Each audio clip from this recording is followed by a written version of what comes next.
काय नेमके निर्णय झालेले आहेत? आज राज्याचे मुख्यमंत्री माननीय एकनाथजी शिंदे साहेब, माननीय उपमुख्यमंत्री देवेंद्र फडणवीस साहेब आणि मंत्रिमंडळातील अनेक ज्येष्ठ मंत्री महोदय यांच्या उपस्थितीमध्ये आज महत्त्वपूर्ण धनगर आरक्षणाच्या बाबतीमध्ये धनगर समाजाचे सर्व आमदार, सर्व प्रतिनिधी, राज्यात वेगवेगळ्या ठिकाणी उपोषणं झाली, त्या उपोषण समितीचे काही प्रमुख मंडळी आणि उपोषणकर्ते अशी एक महत्त्वपूर्ण बैठक पार पडली।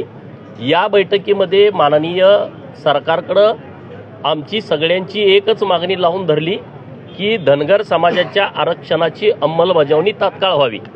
आमच्यातल्या प्रतिनिधींनी मत व्यक्त केलं की राज्य सरकारनं धनगर राज्यात अस्तित्वात नाही हे सरकारनं मान्य केलं आहे, तर ताबडतोब आम्हाला सर्टिफिकेट मिळावं। तर त्या बाबतीमध्ये राज्याचे मुख्यमंत्री, उपमुख्यमंत्री यांनी सकारात्मक भूमिका दर्शवली। 3 जानेवारी, 4 जानेवारी आणि 5 जानेवारी कोर्टामध्ये अंतिम सुनावणी आहे। तिथं सरकारच्या वतीनं जी लागल ती मदत करण्याचा त्यांनी शब्द दिला। आत्तापर्यंत महाराष्ट्रातील धनगर समाजाने लोकवर्गणीतून वकिलांची फी दिली होती, तर आता इथून पुढच्या राहिलेल्या सर्व सुनावणींची फी सरकारच्या वतीनं देण्याचं सरकारनं मान्य केलं। आम्ही अशी भूमिका मांडली की कोर्टात जे व्हायचं ते होऊ द्या, परंतु तुम्ही GR काढा आणि महाराष्ट्रातल्या धनगरांना STचा दाखला द्या। आणि त्याबद्दल ही चर्चा झाली। सरकारच्या वतीनं जी समिती गठीत केलेली आहे, धनगर समाजाचे अधिकारी आणि धनगर समाजाचेच प्रतिनिधी अशी एक समिती गठीत केलेली आहे। या समितीनं बिहारचा दौरा पूर्ण केलेला आहे, आता मध्य प्रदेश आणि तेलंगणाचा दौरा करणं बाकी आहे।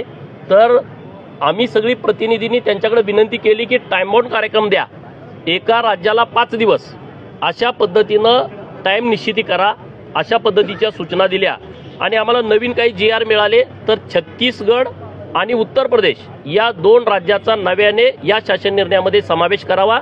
हा शासन निर्णय करताना धनगर समाजाचा समावेश असा उल्लेख केला होता, यावरती धनगर समाजाचा आक्षेप आहे। तर तो समावेश शब्द काढून अंमलबजावणी शब्द दुरुस्त करण्याच्या सूचना माननीय मुख्यमंत्री महोदयांनी त्या खात्याला दिल्या। आता सगळ्यांची भूमिका हीच होती की बाबांनो अंमलबजावणी सोडून दुसरा काही विषय नको, परंतु काही मेंढपाळ होते, बाकीचे काही विषय, ही सगळी चर्चा झाल्यानंतर पुढे आले। तर परवा आमचा जो मोर्चा होता नागपूर अधिवेशनावरती, आणि या मोर्चातून परत जाताना आमच्या धनगर योद्ध्यांचा ॲक्सिडेंट झाला आणि त्यामध्ये रमेश वाघमारे नावाचे तरुण तडफदार सरपंच त्या गावचे आणि लक्ष्मण वाघमारे माजी सरपंच, या दोघांचा दुर्दैवी मृत्यू झाला। तर सरकारकडे आमच्या प्रतिनिधींनी मागणी केली की त्यांना तुम्ही तात्काळ मदत घोषित करा। तर दोन्ही कुटुंबांना 5-5 लाख रुपयाची मदत सरकारच्या वतीनं घोषित केलेली आहे। दुसरे आमचे 3 सहकारी जखमी आहेत, तर त्यांचा सगळा खर्च सरकारनं करायची जबाबदारी घेतलेली आहे। मेंढपाळांच्या बाबतीमध्ये राज्यामध्ये प्रचंड अडचणीची परिस्थिती आहे। वन खात्यामधून त्यांना पास दिले जात नाहीत। सरकारकडून अशा सूचना होते की जुलै, ऑगस्ट, सप्टेंबर, ऑक्टोबर हा पावसाळ्याचा काळ आहे आणि पावसाळ्याच्या काळामध्ये कुणी, आता त्या तज्ज्ञांनी सांगितले मला माहीत नाही, तर तिथं मेंढ्या गेल्यानंतर, शेळ्या गेल्यानंतर नुकसान होतं आणि त्या काळात आम्ही पास देऊ शकत नाही। अरे पण गेले 10 वर्ष तुम्ही पावसाळ्याचे दिवस सोडल्यानंतर सुद्धा पास दिले नाहीत, हे या मीटिंगमध्ये आम्ही लक्षात आणून दिल्यानंतर माननीय मुख्यमंत्री महोदयांनी सूचना दिलेल्या आहेत मुख्य सचिवांना, येत्या 8 दिवसाच्या आत महाराष्ट्रामध्ये कुठल्याही कानाकोपऱ्यात असणाऱ्या धनगर समाजाच्या मेंढपाळांना, मग ते गुजरातचे काही मेंढपाळ इथं आलेले आहेत, राजस्थानचे काही मेंढपाळ आलेले आहेत, त्या सर्व लोकांना 8 दिवसाच्या आतमध्ये चराई पास उपलब्ध करून देणे, आणि जर तो करून दिला नाही तर त्या अधिकारीवरती कारवाई करण्याच्या सूचना दिलेल्या आहेत।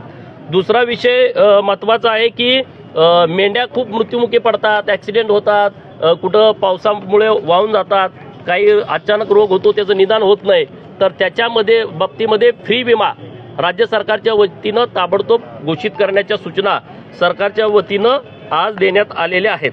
असे बरेच विषय झाले। टास्क फोर्स एक नेमला।